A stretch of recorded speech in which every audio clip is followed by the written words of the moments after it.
El ADN nos lo revela, y durante el análisis del cromosoma, descubrí que no existía ningún vínculo entre Ricardo III y sus parientes varones que viven hoy. Un secreto familiar es algo poderoso. Puede permanecer oculto a plena vista durante generaciones hasta que un día la verdad sale a la luz y lo cambia todo. Para la Casa Real de Plantagenet, ese secreto permaneció enterrado durante 5 siglos bajo un aparcamiento. Cuando se halló el esqueleto del rey Ricardo III, todos creyeron que el misterio estaba resuelto, que Ricardo III había muerto en la batalla de Bosworth, que sus restos habían sido trasladados a Leicester y enterrados en el coro de la iglesia de las Ferias Grises. Pero la ciencia moderna, a través del análisis de ADN, se convirtió en la reveladora definitiva de la verdad. Destapó un escándalo de legitimidad e infidelidad que los historiadores jamás habían imaginado. Un descubrimiento mucho más perturbador que el simple hallazgo de los restos de un monarca perdido. El paradero de Ricardo III. Durante más de 5 siglos, el lugar de descanso final del rey Ricardo III fue uno de los mayores misterios sin resolver de Inglaterra. La historia cuenta que pereció en la batalla de Bosworth Field en 1485, siendo el último rey inglés en caer en combate. Su cuerpo fue trasladado a Leicester, despojado de sus ropas y enterrado en una sencilla tumba en una iglesia conocida como Greyfriars. Pero no todo es lo que parece. A lo largo de los siglos, la iglesia fue derribada. Sus piedras fueron transportadas y el terreno fue transformado hasta que se perdió todo rastro de su ubicación exacta. La tumba del rey se perdió engullida por la creciente ciudad. Algunas leyendas incluso afirmaban que sus huesos fueron desenterrados y arrojados a un río cercano. Por decirlo suavemente, nadie esperaba encontrarlo jamás. Todo eso cambió en agosto de 2012. Un equipo de arqueólogos guiados por mapas históricos y una corazonada comenzó a excavar en un lugar de lo más indigno, el aparcamiento de un ayuntamiento. Aunque parezca increíble, su investigación apuntaba a ese anodino trozo de asfalto como el emplazamiento de la desaparecida iglesia de Greyfriars. El primer día de la excavación, encontraron huesos de piernas humanas. Fue un comienzo impactante, pero lo más estremecedor estaba por llegar. El esqueleto, oficialmente denominado esqueleto Tunemo, fue hallado en una tumba toscamente excavada demasiado baja para el cuerpo, lo que obligaba a la cabeza a adoptar una posición incómoda, como si estuviera erguida. No se trataba del entierro de un monarca venerado, sino de la obra apresurada de sus enemigos. Mientras retiraban con cuidado la tierra, una historia comenzó a emerger de los propios huesos. El esqueleto pertenecía a un hombre de unos 30 años. Richard tenía 32 cuando falleció. Los restos presentaban múltiples heridas, 10 en total. 8 de ellas afectaban al cráneo, lo que sugiere un brutal ataque personal tras la pérdida o el robo de su casco. 2 de estas heridas en la cabeza eran masivas, cualquiera de las cuales habría sido mortal. Una de las heridas era un traumatismo craneoencefálico agudo en la base del cráneo, probablemente causado por una espada. La otra era una horrible herida punzante de una alabarda, un arma de asta que le atravesó la parte superior de la cabeza. No se trataba simplemente de un hombre que pereció en batalla, sino de un rey rodeado y rematado en un frenesí. Pero el momento realmente revelador, el detalle que hizo palpitar el corazón de los arqueólogos, fue la columna vertebral. El esqueleto presentaba una curvatura severa y retorcida, una escoliosis.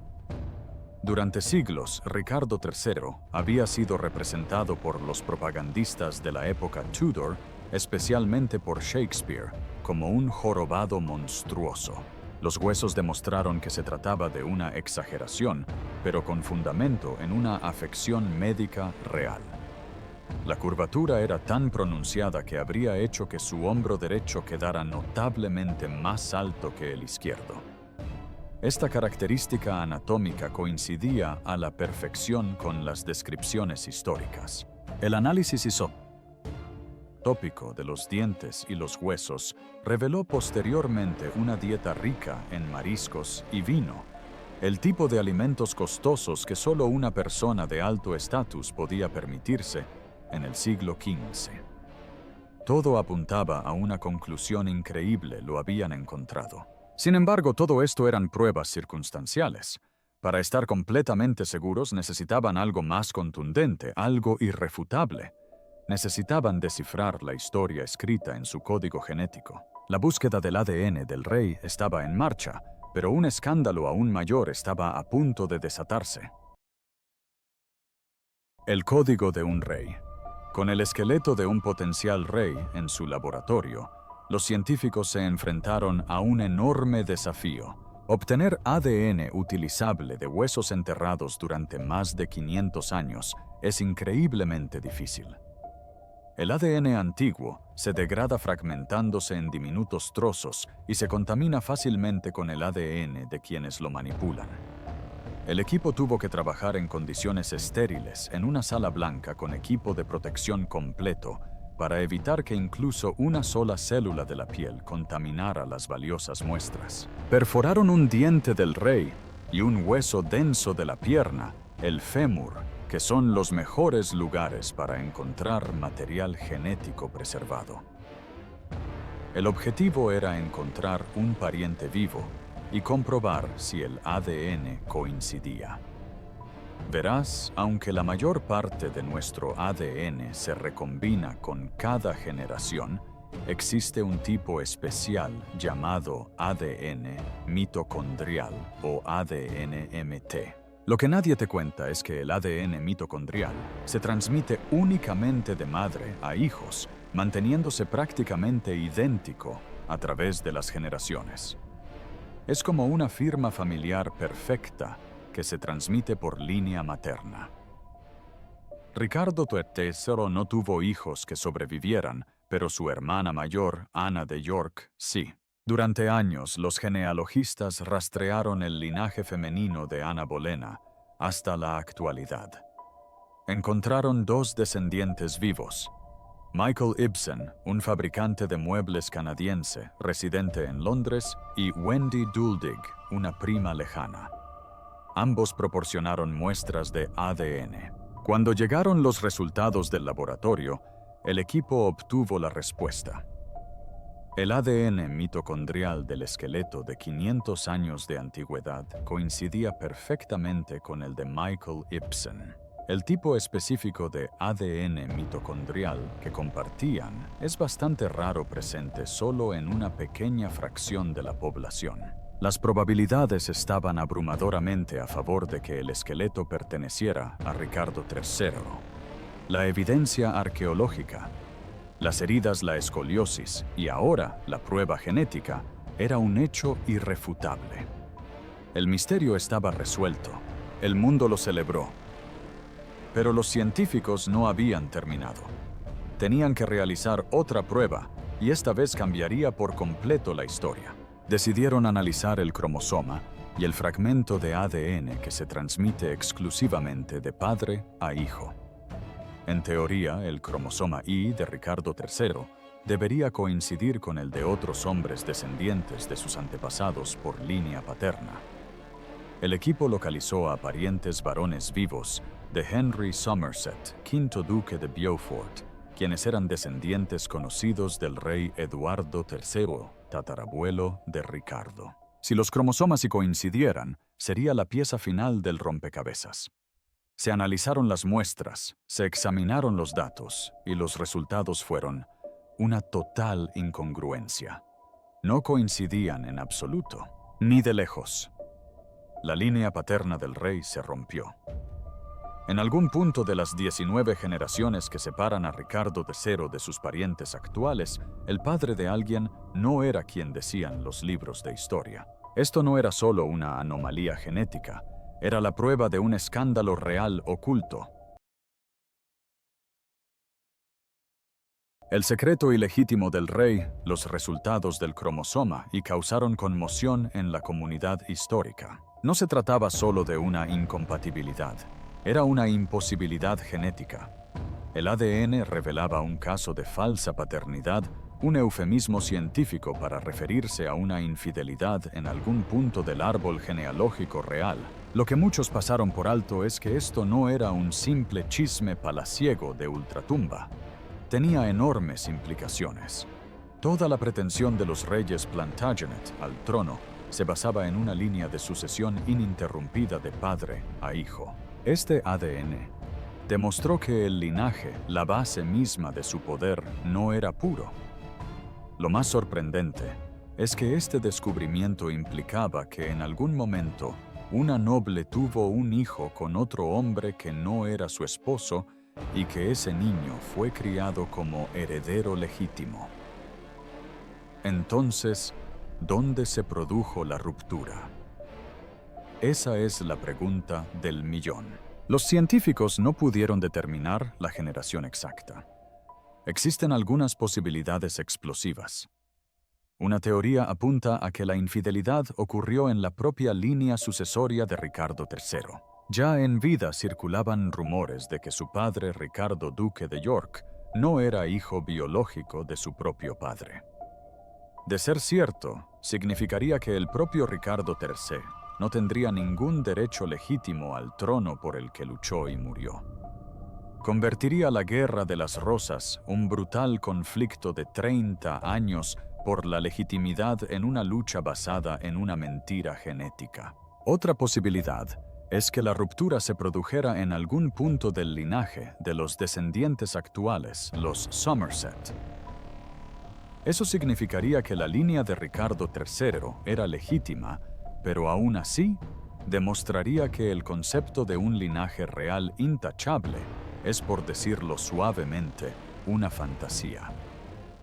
Mucha gente se afana en rastrear su ascendencia, pero lo cierto es que este tipo de sucesos son más comunes de lo que se piensa.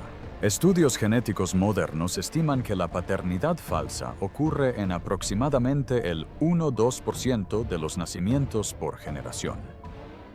A lo largo de 500 años y 19 generaciones, la probabilidad de que ocurra al menos un caso de este tipo se vuelve muy alta. El caso es que estamos hablando de la familia real, donde la legitimidad lo es todo. Este descubrimiento añade una deliciosa ironía a la historia de Ricardo. Su pretensión al trono se basaba en declarar ilegítimos a sus sobrinos, los famosos príncipes de la Torre. Argumentaba que su padre, su hermano, el rey Eduardo IV, era él mismo ilegítimo. Se hizo con el poder basándose en el principio de la pureza de sangre, y ahora, siglos después, su propio ADN ha revelado que todo el concepto fue erróneo desde el principio. Esta revelación nos obliga a plantearnos una pregunta profundamente inquietante. ¿Cuántas otras familias reales, antiguas y modernas, ocultan secretos similares en sus genes? La ciencia ha destapado el escándalo, pero también ha contribuido a revelar una nueva faceta del hombre, más allá de la de un villano. Mientras el escándalo del ADN acaparaba los titulares, otros análisis científicos transformaban silenciosamente nuestra comprensión de Ricardo III, el hombre.